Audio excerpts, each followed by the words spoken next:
शिक्षणात सुद्धा यशप्राप्ती करणाऱ्या अनुराधा देसाई यांचा जीवनपट उलगडणार आहोत। चला तर मग बोलूया महाराष्ट्राची रणरागिणी या विशेष कार्यक्रमात। नमस्कार मॅडम। नमस्कार। आज तुम्ही या व्यासपीठावर आलात त्याबद्दल तुमचं सहर्ष स्वागत। आता तुम्ही एमएचं शिक्षण सुद्धा घेताय आणि त्याबरोबर सामाजिक कार्य सुद्धा करताय, तर लहानपणापासून आतापर्यंतचा प्रवास नेमका कसा होता तुमचा? सर्वात प्रथम सांगायचं म्हणलं तर माझ्या आजोबांना नमस्कार करते मी, कारण त्यांच्यामुळेच या कार्याची सुरुवात झाली। आणि लहानपणापासून अगदी माझ्या मनामध्येच म्हणजे एक आवड निर्माण होते सामाजिक कार्याची, ती लहानपणापासूनच लागलेली आहे। आणि दरवर्षी मी माझा बर्थडे असो किंवा एखादा कार्यक्रम असो, मी माझ्या आजी आजोबांच्या सोबत मातोश्री वृद्धाश्रमामध्ये साजरा करते। आणि माझ्या आयुष्यातला एखादा काळा दिवस म्हणाल तर ते माझ्या आजोबांचं आजारपणामुळे झालेला मृत्यू, आणि तो दिवस मी लक्षात ठेवून माझ्या सामाजिक कार्याची सुरुवात केलेली आहे। आणि मी सतत माझ्या वाचनामध्ये सिंधुताई सपकाळ असोत किंवा स्वामी विवेकानंद असोत, डॉक्टर बाबासाहेब आमटे असोत, ह्या सगळ्यांना मी माझ्या वाचनामध्ये घेत असते आणि त्यांचाच आदर्श डोळ्यासमोर ठेवून मी ह्या वाचनाची निरंतर गती सुरू ठेवेन। शिक्षण क्षेत्र त्याचबरोबर सामाजिक कार्य सुद्धा करता, तर सामाजिक कार्याची आवड तुमच्या आजोबांमुळे लागली, तर आतापर्यंत किती सामाजिक कार्य केलीत काय सांगाल? कसं असते, मी निस्वार्थपणे सामाजिक कार्य करत असते आणि लोक त्या कामाची दखल सुद्धा घेत असतात। मी आजपर्यंत जसं मी तुम्हाला मगाशी सांगितलं की मातोश्री वृद्धाश्रमाला भेट देते, त्याचबरोबर अंध मुलांची शाळा आहे यांना देखील भेट देते। आणि जे मंदिराच्या बाहेर गोरगरजू मुलं बसलेले असतात त्यांना देखील मी येता जाता मंदिरात देखील गेले तरी मी मंदिरात जरी देव असला तरी ते देव माणसांच्यात असतो, त्यामुळे मी मंदिरात जाण्याआधी त्या लोकांना मदत करते आणि मग मंदिरात जाते। त्याचबरोबर 14 फेब्रुवारीला व्हॅलेंटाईन डे साजरा केला, तो व्हॅलेंटाईन डे मी सावली केअर सेंटरमध्ये माझ्या आजी आजोबांबरोबर साजरा केला। आणि असेच जे देखील मी जे संस्था आहेत त्या संस्थांचे मी निगडीत सामाजिक कार्य करत असते। तर आयुष्याचा प्रवास करत असताना अनेक चांगल्या वाईट प्रसंग घडतात, अडचण येतात, त्यावर संघर्षावर मात करत करत आपण पुढे येतो, तर हे संघर्षाला मात करण्यासाठी तुम्हाला कुठून बळ मिळतं काय सांगाल? संघर्षाला मात करायचं असेल तर मला बळ मिळते की सर्वप्रथम मी माझ्या काम सुरू असताना माझ्या आईबाबांना डोळ्यासमोर ठेवते, कारण की माझे बाबा देखील गवंडी काम करतात आणि ते देखील कष्टाचंच काम करतात।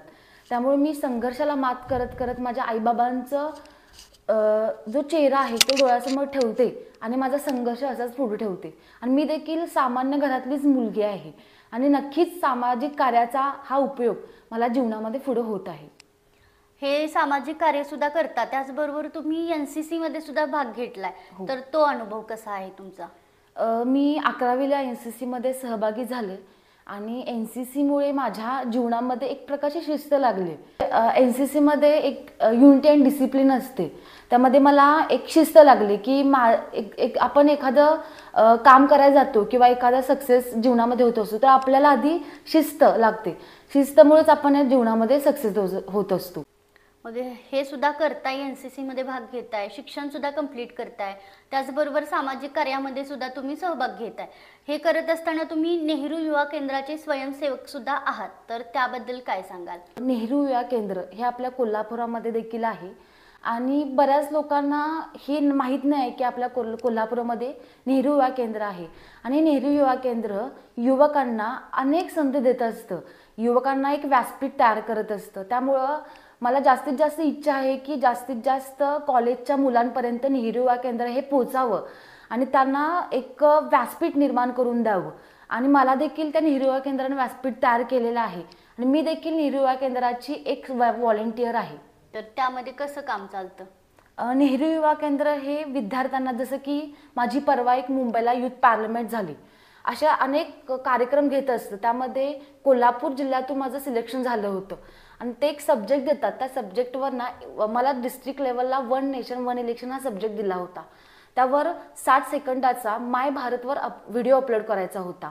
तसंच स्टेटला गेले होते मी, 26 तारखेला माझी युथ पार्लमेंट होती, त्यावर संविधानाची 75 वर्ष पूर्ण यावर 3 मिनिटं बोलायचं होतं। त्याबरोबर 7 जिल्ह्यातून युवक आले होते आणि त्या युवकांची ताकद बघून मला वाटलं की खरंच आपल्या भारतामध्ये जास्तीत जास्त युवक आहे आणि आपण कुठं आहोत हे तिथं गेल्यानंतर मला कळालं.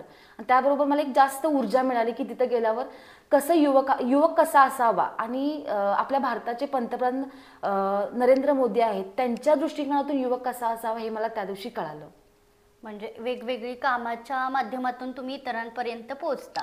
आता या व्यासपीठाच्या माध्यमातून तुम्ही महिलांना काय संदेश द्याल? मी सर्वप्रथम महिलांना सांगेन की सत्वाच्या पायावर उभे राहावं. कारण की आज महिला मी बघते की बाहेर सुरक्षित नाही आहेत महिला आणि महिलांना एक संरक्षण द्यावं. जर मी मोठी झाले तर मी महिलांविषयी अनेक कायदे करेन, महिलांना सुरक्षा देईन. कारण की आज समाजामध्ये महिला सुरक्षित नाही आहेत आणि बाकीच्या सगळ्यांकडं लक्ष दिलं जातं. राजकारणातील लोक बाकीच्या मुद्द्यांवर बोलत असतात पण महिलांचा सुरक्षेविषयी बोलत नसतात. त्यामुळं महिलांनी पहिल्यांदा स्वतःच्या पायावर उभं राहिलं पाहिजे, कुणाच्याही समोर झुकता कामा नये आणि महिला या सशक्तीकरण झाल्या पाहिजेत. प्रत्येक महिलेने हा जर विचार मनामध्ये बाळगला तर प्रत्येक महिला ही संकटांना मात करत आजपर्यंत इथं पोहोचेल. आज जसं तुम्ही या व्यासपीठावर आलात, प्रत्येक स्त्री या व्यासपीठावर पोहोचू शकेल, यशाच्या शिखरावर पोहोचू शकेल. त्याचबरोबर तुम्ही आता जिल्हा आपत्ती व्हॉलंटियर म्हणून काम करता, तर याच्या माध्यमातून महिलांना काय संदेश द्याल? सर्वप्रथम मी माझ्या आईबाबांना थँक्यू म्हणते की त्या जिल्हा आपत्ती व्यवस्थापन जेव्हा कॉल येतो तेव्हा मला कधीही रात्रीचे 12 असू देत, सकाळचे 6 असू देत किंवा मध्यरात्री मला ते एक विश्वासानं सोडतात.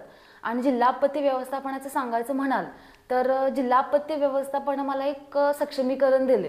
कारण की ज्या वेळेला 2019ला कोल्हापूरमध्ये महापूर आला असता, 2019ला 21ला जेव्हा महापूर आला होता तेव्हा मी पण होते, बाकीच्या व्हॉलंटियर महिला पण होत्या, महिला म्हणजे मुली देखील होत्या.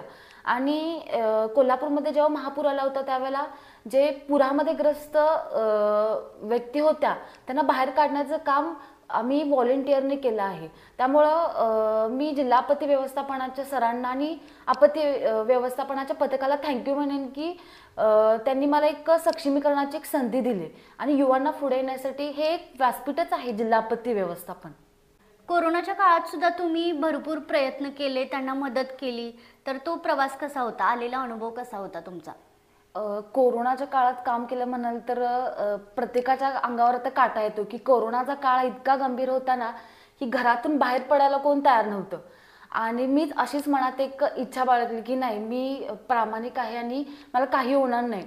म्हणून मी जिल्हा आपत्ती व्यवस्थासोबत ज्या CPR मध्ये असो किंवा बाहेर प्रायव्हेट दवाखान्यामध्ये असो, अगदी जे कोरोनामध्ये ग्रस्त झालेले व्यक्ती होते त्यांना हात लावायला किंवा आहार द्यायला किंवा एखादं गोष्ट द्यायला देखील जात नव्हते. पण आम्ही PPT किट घालून, हँड ग्लोव्ज घालून त्या व्यक्तींच्या मदतीसाठी पुढे जात होतो. हा एक अनुभव म्हणजे एक वेगळाच अनुभव माझ्या लाईफमध्ये होता आणि त्या अनुभवामुळेच मला एक जास्त प्रेरणा मिळाली की कोणतेही संकट, अगदी आपल्या महाराष्ट्रावर, भारतावर कोणतेही संकट येऊ दे, मी एक महाराष्ट्राची रणरागिणी म्हणून त्या देण्यासाठी तयार आहे. म्हणजे सामाजिक क्षेत्रात सुद्धा करताय आणि एक शिक्षण क्षेत्रात सुद्धा तुम्ही काम करताय. तर हे करत असताना आलेला अनुभव म्हणजे जो तुम्ही कधीही विसरू शकत नाही, एक प्रसंग घडलाय आणि तो चांगला असू दे किंवा वाईट, तो कायम तुमच्या बरोबर असतो किंवा एक लक्षात असतो, असा प्रसंग काय असेल? सामाजिक कार्यातून अनेक अनुभव मला येत गेलेत, शैक्षणिक कार्यातूनच गेलेत. सर्वप्रथम सांगायचं म्हटलं तर NCCचा प्रवास तुम्हाला मी मगाशी सांगितला. मी NCCला असताना ज्या दिवशी माझे आजोबा देखील होते आणि चांगला अनुभव म्हणाल, चांगला एक क्षण म्हणाल तर ज्या दिवशी मला आजोबांच्या समोर एक NCCच्या कार्यातून एक रँक भेटली आणि ते माझ्या आजोबांच्या हस्ते मला देण्यात आली, तो एक माझ्या जीवनातला एक मोठा चांगला अनुभव आहे आणि तो मी कधीही विसरणार नाही, अविस्मरणीय आहे. आणि वाईट म्हणाल तर मी तुम्हाला कोरोनाच्या काळातलं सांगितलेलं आहे की कोरोनाच्या काळात कशी मी मदत केली.